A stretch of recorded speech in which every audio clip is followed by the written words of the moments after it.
هجگیات درمانشو بر جسم جانت حدرم. سرودی عمر من پایان پذیرد، تو میخوانی سرودم ملت من. مردم دهات اونجی و ولایت سرخ زمین با کار و پیکارش استعدادی والای شادروان ناصر جان رحیموف افتخار میکند. الوداع پدر جان، الوداع الوداع. وقت یاسین خواندنی مولا تو گریان میشدی،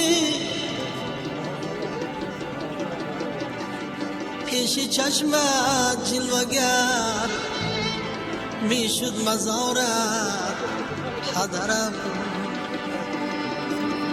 آب چشمم شد روان از حال زارت حدرم.